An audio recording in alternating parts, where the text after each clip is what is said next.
What are you two? My name is Jeremiah. And my name is Emily. If it's your first time here with us, welcome. And we want you to be part of our Providence family. You can do so by filling out our digital connection card, which you can find on our website, which is providence.church/connect. Or you can text connect to this number on screen, which is 346-220-0905. Again, that's 346-220-0905. Now you guys are joining us for our second week of Revive Us Again, an awesome lesson series. It's for you guys to stay up to date with videos just like this one and our sermons. Yes. Be sure to smash the subscribe button, give us a like, and ring the notification bell so that you do not miss out at all. And now, on to our sermon. Well, I want to welcome you to Providence. How we doing this morning? Yeah. Man, you guys sound good. You guys look good. I want to welcome you into the service today. My name is John. We are in part 2 of a lesson series called Revive Us Again. We're actually making our way through the Old Testament book of Haggai. And if you did not get a chance to watch Lesson 1, I'm going to encourage you to go online and do so because it will definitely challenge your faith. In fact, I believe that today's lesson is going to be a challenge as well. However, before we dive into the text, I've got a couple of quick announcements that I want to go over with you. The very first announcement would be this. I know many of you want to know where are we at on the building. And just in case you don't know, we are in the process of securing a permanent facility. Well, I'm excited to be able to announce that on Monday of last week, we actually agreed on a price with the seller and we signed a contract with the seller. And so we are in the feasibility stage of buying a building. And so you should just be celebrating that right now, clapping that right now. But I do want you to be praying because there's no guarantee. We've still got a long ways to go. And so be praying that God continues to open up that door. Also be praying that we'll be directly in the middle of God's will because we want to do everything we can to advance the kingdom.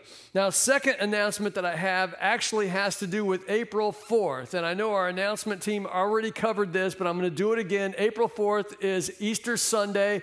And I'm so excited about Easter Sunday because we are going to be going back to live services on Easter Sunday. That's right here at the Fellowship of Love Church. We're going to have 2 services. One of those services is going to be our English service. That'll be 2 o'clock. Then we're going to have a Spanish service at 3:15. And so there are a couple of ways that you can help us with those services. Number 1, you can invite somebody. I hope that you'll be here, but I hope that you will invite somebody to be here with you as well. I just think that now more than ever, people need God, people need church. So invite somebody to be at church on Easter Sunday. Also, we need you to help. We need you to use your gifts and your talents to help us cover all the critical areas of ministry, all the areas that it takes to make church happen on Sunday. And so if you would, we need you to sign up. You can go to our website. That's providence.church. Scroll down a little ways and you'll find a landing page that says join the team. So we want you to join the team, sign up, and then on March the 21st, that's a Sunday, we're going to have a volunteer rally right here. We're going to actually practice our live streaming run through right here, but we're going to give you a chance to be equipped and empowered and given some tools and some instructions to begin volunteering on Easter Sunday. Well, as I said, we're in a series called Revive Us Again. The theme verse for this series actually comes from Psalm 85, and this is a prayer that is offered to God, and it is my hope that this becomes our prayer. In fact, I want to challenge everybody to be praying Psalm 85:6 from now until Easter. The reason I want you to do that is because it's a simple prayer, but it's a powerful prayer. In fact, I'm going to put it on the screen right here. This is what Psalm 85 verse 6 says. It says, will you not, now I want you to read these next 3 words out loud with me. Will you not revive us again so that your people may rejoice in you? Now, I've entitled today's lesson, The Heart of Revival. And as we get started, what I would like you to do is think about one date on the calendar that is near and dear to your heart. What is one day on the calendar that's near and dear to your heart? Could be a holiday, could be a special occasion, but I want you to think of one date on the calendar that's meaningful to you. And here's what I want you to do. I want you to turn to your neighbor real quick and share that with them, okay? On the count of 3, I want you to share one date from the calendar that's meaningful to you, to your neighbor. 1, 2, 3, go. All right, very good. I think that most of you had a chance to share at least one day with somebody. And so I'm curious, how many of you said December 25th? That's the one day that's near and dear to your heart. Okay, a couple of hands going up. Very good. How many of you said my birthday? I mean, not my birthday, but your birthday. How many of you said your birthday, my birthday? Okay, a couple of hands going up. Very good. How many of you said my wedding anniversary? Yeah, there better be some hands going up on that one right there. Well, I know that others of you maybe didn't have those three as your dates. Maybe for some of you, you were thinking the day that you graduated from college. That's near and dear to your heart. Some of you are thinking the day that you got clean and sober. That's near and dear to your heart. Others of you, maybe you were thinking about the day that your kids were born, or maybe the day that you retired. But regardless of what it is, I think that all of us have at least one day on the calendar that is near and dear to our hearts. Well, today we're going to look at a date on the calendar that is near and dear to the hearts of the Hebrew people. We're going to find out what this date is in the book of Haggai. And if you got your Bible, I'm going to encourage you to go ahead and open them up to Haggai chapter 2. And while you are turning there, I'm going to go ahead and give you a little bit of background on the book of Haggai.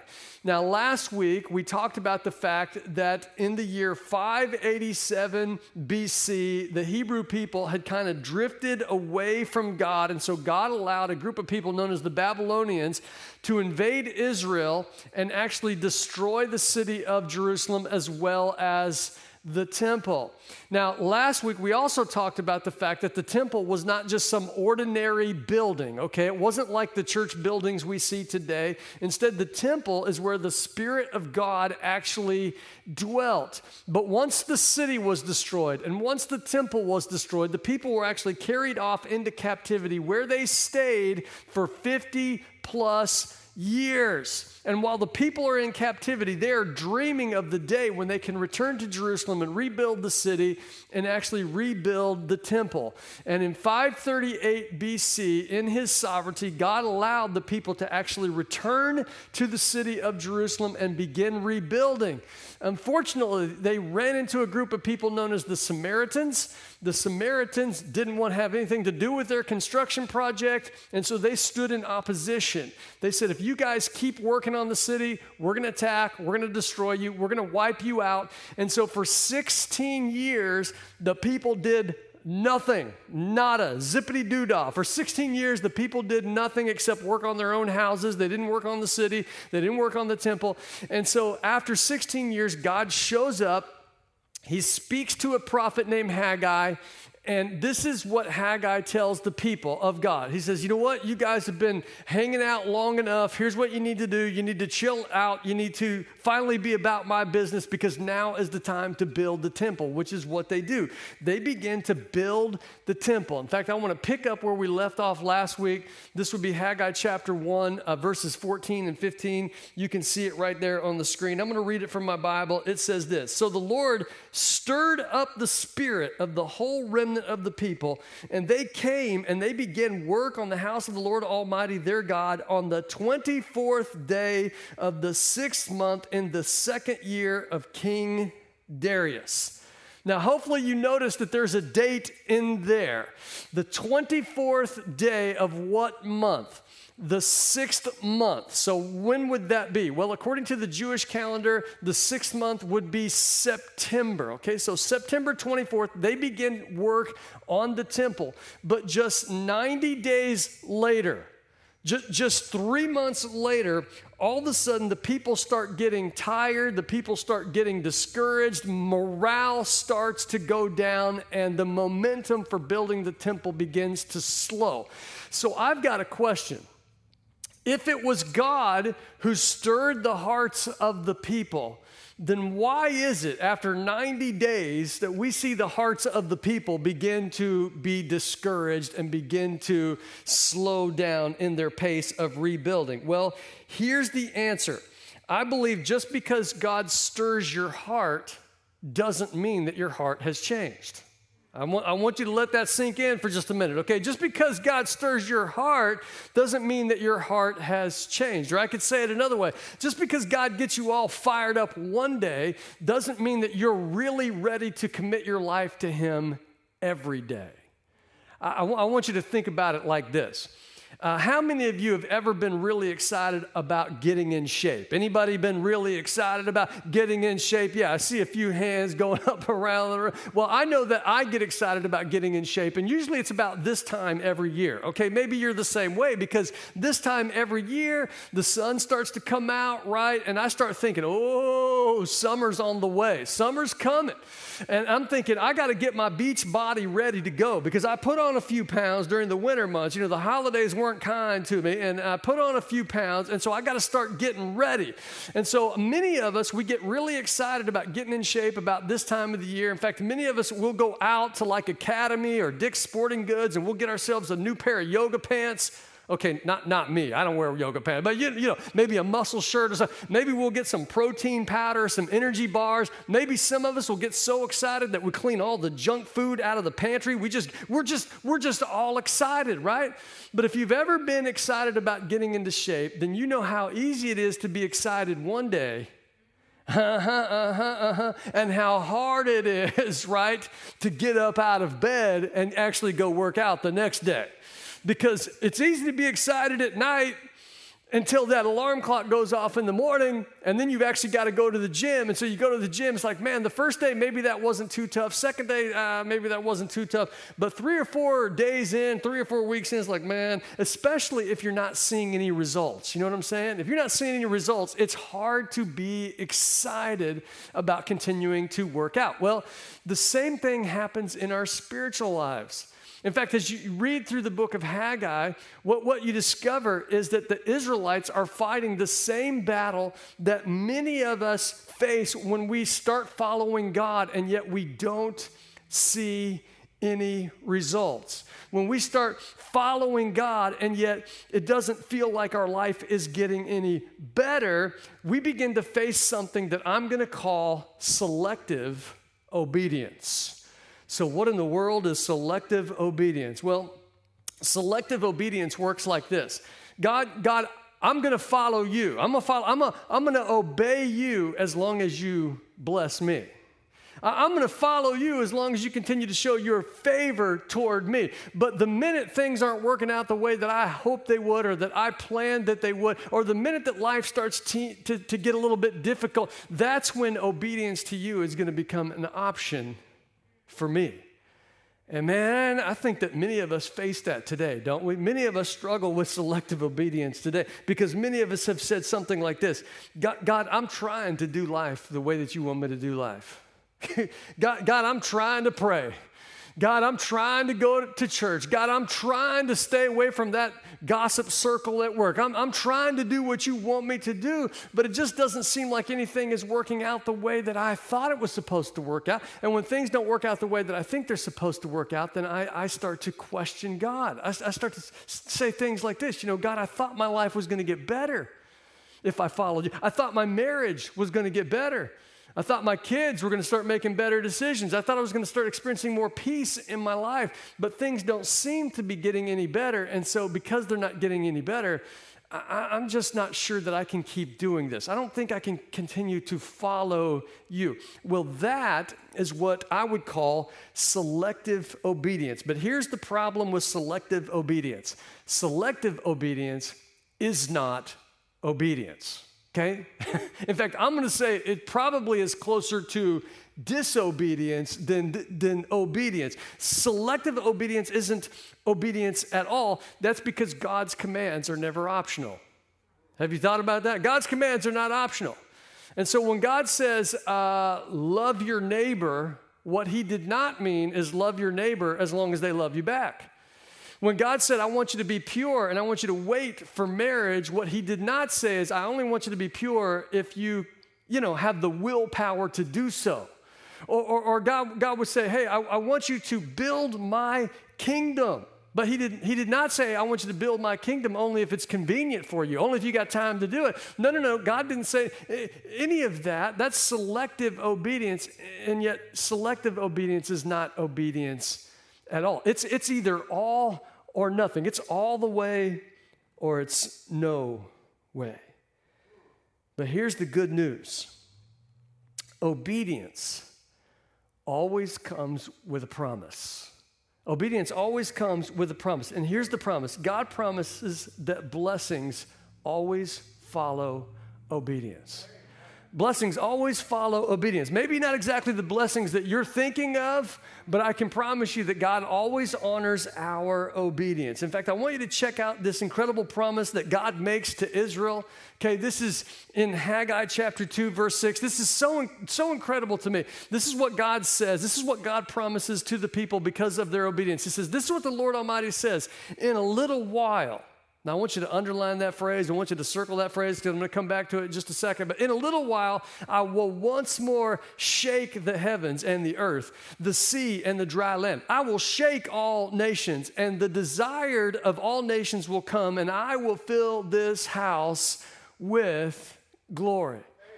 In other words, what God promises is he said, hey, listen, I'm about to send revival to this land. I'm about to send something that you've never seen before. In fact, my glory is going to fill my house. But here's the deal.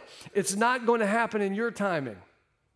It's going to happen in a little while. In a little while. So if you'll just continue to obey me for a little bit longer, if you'll just continue to follow me for the long run, I can promise you that I'm going to shake the heavens and the earth. I can promise you that my spirit is going to fill my temple, and you're going to experience revival like you've never experienced before. But here's the deal. You got to be devoted to me. You got to be 100% obedient. No selective obedience here. You got to be 100% devoted to me. And so here's what I want to do for the rest of our time. I actually want to give you two thoughts that are paramount to growing a heart that's devoted to God. Two ideas that are paramount to growing a heart that is devoted to God. The first one's going to be on the screen right over here, so if you're taking notes, you might want to write this down. Here it is. Number one, when your heart isn't right, whatever you do will be wrong. When your heart isn't right, whatever you do will be wrong. Let's go back to our text. This is Haggai chapter 2, starting with verse 10. The text reads this way. On the 24th day of the 9th month, which month? The 9th month, in the second year of Darius, the word of the Lord came by Haggai the prophet, saying, thus says the Lord of hosts, now ask the priest concerning the law, saying, if one carries holy meat. By the way, that word holy, it just means set apart. It means to be sanctified. It's for God and for God alone, okay?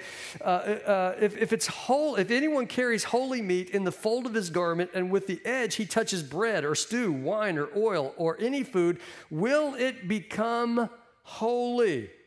Then the priest answered and said, no, it won't be holy. And so Haggai said, well, I got another question for you. Here it is. If one of you becomes unclean because of a dead body, if you're a priest and you touch a dead body, then you're going to be unclean. And so if you're unclean because of a dead body and then you touch any of these food items that were mentioned earlier, will they be unclean at that point? And so the priest answered and said, yes, they will be unclean. Now, there is a lot going on in this text right here. I just lost some of you, I'm pretty sure. Okay, there's a lot going on, but just hang with me, okay? But as you can see, God shows up 3 months later. Remember, they start building the temple on September 24th, right, of the 6th month. This is 3 months later. This is December 24th. This is Christmas Eve when God shows back up, and God begins to ask them some questions about the law. Now, the law was something that God gave the Israelites after they left Egypt. It was a bunch of rules and regulations that they had to follow once they left Egypt. They were given to Moses. The Israelites were supposed to follow them. And many of these laws can be found in the book of Leviticus. Now, if I had to guess, I would say that most of you in here don't do your quiet time from the book of Leviticus. Okay, I'm just going out on a limb here, okay? In fact, some of you are like, what's Leviticus? Well, here's the thing about Leviticus. Leviticus is where most people, when they decide, I'm going to start reading the Bible, I'm going to read through the whole Bible in 1 year, Leviticus is where most people tap out, okay? Here's what happens. They start reading Genesis, and it's very, very exciting. They start reading Exodus, and it's very exciting as well. Then they get to Leviticus, and it's not exciting. okay? It's not exciting. There's just a bunch of rules and regulations. It's about things that I can eat and things that I can't eat and things that I can do and things I can't do, places I can work and where I can't work, and just all these rules and regulations. And so people get into all the minutia of all of these laws and regulations, and that's when people are like, I'm done. I don't know what this has to do with me or the world or anything. It's very, very confusing. I'm out. So a lot of people get out when they get to Leviticus. But listen to me, even in the book of Leviticus, we can learn something about God. And what we learn about God by reading the book of Leviticus is very, very important. What we learn is that, yes, God is a gracious God, but God is also holy. Yes, God wants to have a relationship with us, but there's a right way and a wrong way to worship Him. And if you remember from last week, we discovered that the people didn't always worship God the right way. Instead, they worshiped false gods. That's why God allowed them to be carried off into captivity. We also found out they didn't always put God first. Instead of working on the temple, what did they work on? They were working on their houses. And so God is going to give the people a very quick lesson on holiness, and He does so by asking a couple of really strange questions, okay? We just read them from the text. They have to do with the law. The first question is this. The first question is, if the priest takes some meat that has been sanctified or has been set apart or is holy, and that meat touches something that is unclean, does the holiness rub off on the thing that is not holy? Does the holiness rub off and make that thing holy? And of course, what did the priest say? The priest said, no, just because something is holy, it doesn't mean that it can make something else holy.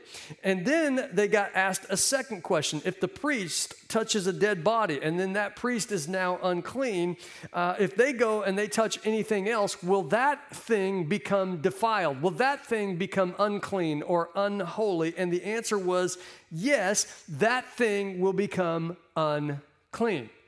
Now, I know, or at least I don't think, anybody that I'm talking to or that's hearing my voice is a priest, okay? I don't think any of you have been studying Levitical law, but I think all of you understand and get this concept. And I'll illustrate it this way. Let's say that I want my hands to be clean. We've got this virus out there right now, and so I need my hands to be clean. And so I want my hands to be super clean, so I go get some of that sanitation, whatever that stuff is called. I go get some something to sanitize my hands, and I don't do just one pump. I do like 2 pumps or 3 pumps. I've seen some of you out there, you're like, I just get a whole bottle of that on my hands. Are my hands clean at this point? Yes, my hands are clean. So let's say I take my clean hands, my sanitized hands, and I go into a room and there's a person who has the coronavirus. Are my hands still clean? Maybe, okay? But then let's say if I walk over and I touch that person on the head, they've got the coronavirus in their bloodstream. Do my clean hands suddenly eliminate the coronavirus from them? No, that doesn't happen. In fact, the opposite happens, right? So let's keep going with this analogy. Let's say that I've got my clean hands and this person who's got the coronavirus coughs on my clean hands. Are my clean hands still clean? No, they are not clean anymore, right? My clean hands are now covered with the coronavirus and somebody just needs to cut them off. That's what needs to happen, okay? Okay, maybe we don't go that far, but I'll go get some more hand sanitizer and I'm gonna lather them up again because I don't want the coronavirus. Well, you guys understand that, right? Well, that's what God is trying to explain to the people. In fact, the point that God is trying to make with the people is that sin is like a disease. That's the point that sin is like a disease. And sin spreads a whole lot easier than holiness. Amen. Holiness doesn't change something that's sinful, but something that's sinful can change something that's holy. You guys tracking along with this? And this is where God gets very, very real and very, very personal with the people. In fact, check out Haggai chapter 2, verse 14. This is going to blow your mind. Then Haggai said, "So it is with this people and this nation in my sight, declares the Lord. Whatever they do and whatever they offer there in my temple is what? Is defiled. Is defiled. In other words, God is saying, because the people have turned away from me in the past, and because their hearts were more interested in their own homes in the past, everything they do and everything they offer me is wrong. Just so you know, God cannot bless unfaithfulness, nor can God turn a blind eye to selective obedience. You see, the people failed to recognize that what God wanted was something so much more than a building. What God really wanted were hearts that were 100% devoted to Him. And even though they were doing the right thing, they were doing it with the wrong attitude. So how does this truth apply to you and me? Well, I think it applies this way. So often we will say something like this: I'm going to follow God, I'm going to live for God on Sunday, but then Monday through Saturday, I'm going to live for me. You know what I'm saying? Monday through Saturday, I'm going to do what I want to do, but don't worry, I'm going to give Sunday to God. I'm going to worship God on Sunday. I'm going to give a little bit on Sunday. I'm going to serve a little bit on Sunday, and that should balance everything out. But God doesn't work that way. God can't bless our life that way. That's why it's so important that we get our hearts right with God, because if our heart is not right, then everything we do will be wrong, which brings us to the second thought. Here it is: to gain your heart, God may give you tough love.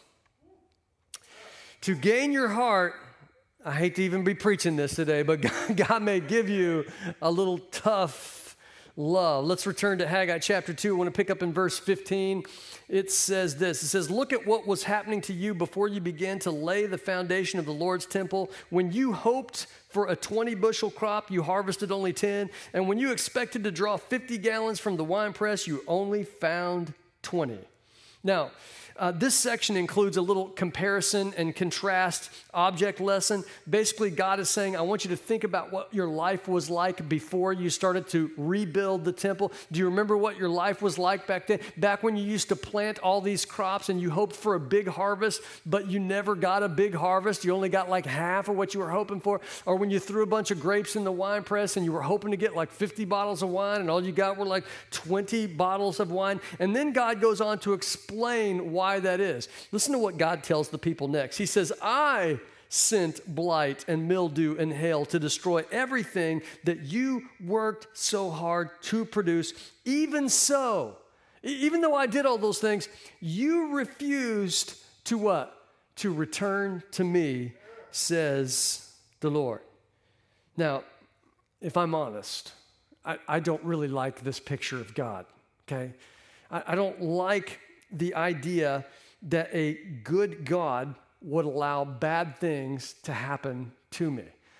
In fact, most people who don't believe in God, this is the reason that they choose not to. They say, if God is a loving God, then how in the world could he allow any suffering in this world? I mean, how could that, if he cared, then how in the world could God allow any suffering in the world? But this passage reminds us that God not only will allow suffering, but sometimes God will initiate suffering.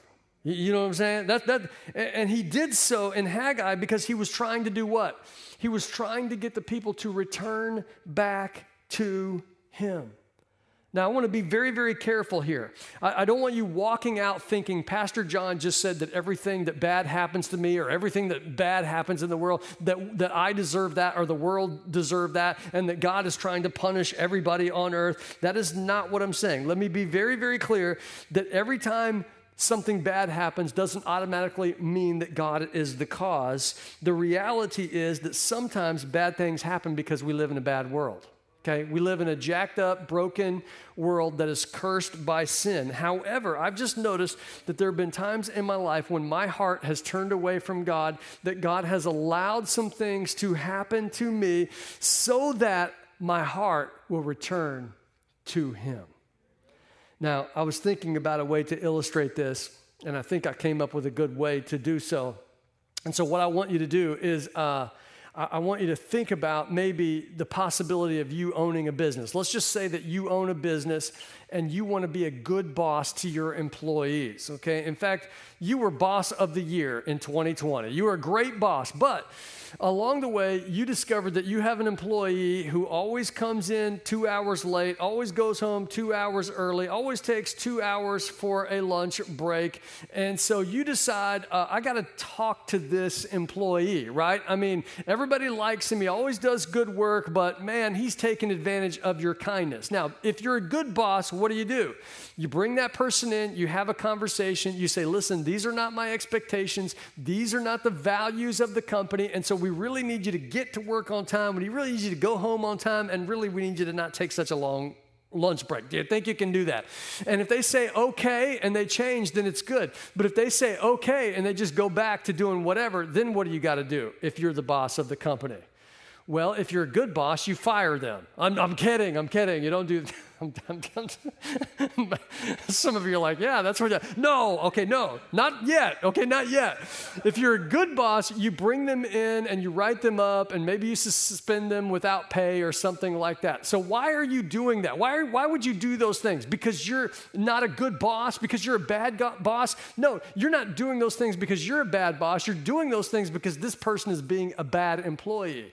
And as a good boss, what you're trying to do is give them some incentive to turn around and give them the opportunity to be a good employee, right? That's what's going on. Well, that's what God was doing for his children. Because God is a good God, he is showing tough love to his people, and he's trying to get them to turn back to him. Now, the good news is the people's hearts actually do begin to change. They begin to obey God, and God recognized this, and so he does something amazing. He shares an incredible promise with them. I want to read it to you. Here it is right here. The text says this in verses 18 and 19. From this day on, from the 24th day of the 9th month, Christmas Eve, okay? Jesus hasn't even come yet, but Christmas, on the 24th day of the 9th month, give careful thought to the day when the foundation of the Lord's temple was laid. Give careful thought. Is there any seed left in the barn? In other words, it's a harvest time, and so they would have planted all the seeds that they had, anticipating a harvest coming. And so the question is there any seed left in the barn? Until now, the vine and the fig tree and the pomegranate and the olive tree have not borne fruit. The harvest hasn't come in yet. You've planted the seed, but the people are thinking, nothing has happened. Nothing's changed. When is life going to get better from us? And then God says this to them. But from this day on, I will bless you.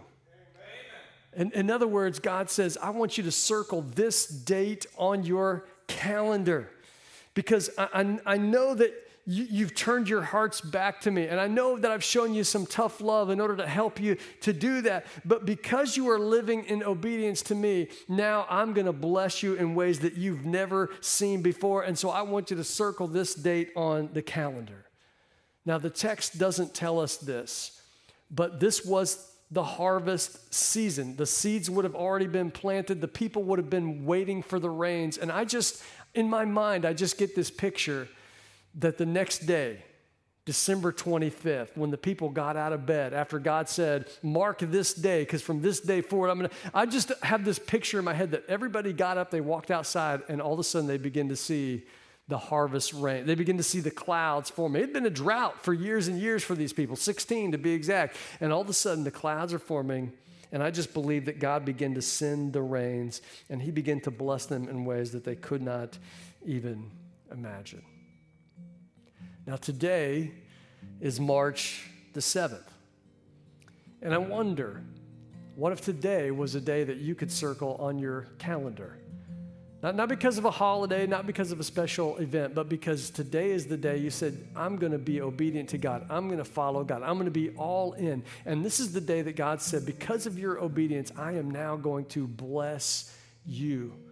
And all of a sudden, God begins to bless your family. All of a sudden, God begins to bless your heart and your soul. All of a sudden, God begins to change things around for you. But it can only happen if you put your faith and your trust in him and begin to follow him with everything that you've got. Why don't you stand? You know, I believe that God is a good God, and I believe that God has good things for each and every one of us. And so my hope is that you have made the decision to surrender your life to Christ. But it's possible, if you're watching today, that maybe you did that at some place or some point in the past. You committed to follow God, but it just feels like maybe things, that life isn't working out the way that you hoped or the way that you planned. And so now you're struggling. You're thinking to yourself, should I continue to obey? I'm not really sure. You know, I'm just going to kind of pick and choose. I'll just do the Sunday thing and forget Monday through. Listen, if that's you, I want you to really just be praying and asking God to help you to begin to commit your life 100% to Him. Because I believe if you hang in there for a little bit longer, if you continue to follow Him for the long haul, He is going to bless you. Or maybe you're listening today and maybe you've never surrendered your heart fully to Jesus. Maybe you've never done that before in your life, but you want to. You've been doing life on your own, and now it's like, I want the blessing of God in my life. I want to experience all that God has for me. I want the peace that He offers. I want the purpose that He offers. If that's you, you can have that. In fact, March the 7th could be a day where you circle the calendar and you say, that's the day that I made a decision to commit my life to Jesus. And so if you're ready to do that, I want you to go to our digital connection card. I want you to check that box that says Receive Christ. We'll be in touch with you this week. We'll definitely follow up and encourage you and be glad to answer any questions that you have for us. Well, at this time, I've got a couple of questions that I want to ask for you, those of you who may be in your house church or if you're on your own and just want to get a little bit more from the content. And here are the two questions. Number one, what is the difference between selective obedience and obedience? What's the difference between selective obedience and obedience? And the second question would be this: where is your heart today? When it comes to being obedient to God, when it comes to following God, where would you say that your heart is today? Well, once again, we're certainly glad that you tuned in with us. We hope that you were blessed as we studied God's Word together. I'm going to go ahead and pray, and then we will be dismissed. Let's bow together. God, we're just so thankful for your Word. We're thankful for this particular message to the Israelites through the prophet Haggai, and so much of it relates to us. And God, we want to have a heart that follows after you, but we recognize that sometimes our attitude can get in the way. Sometimes our own selfishness could get in the way. And so I pray, God, that we would just be people who follow you each and every day, that we live for you 7 days a week, 365 days a year. God, we are thankful for Jesus and all that he has done for us. We look forward to celebrating his resurrection from the grave on Easter Sunday. But God, I pray that each and every day that we would just walk in his power and his strength, and we would follow his example. It's in his name that I pray and ask all these things. Amen.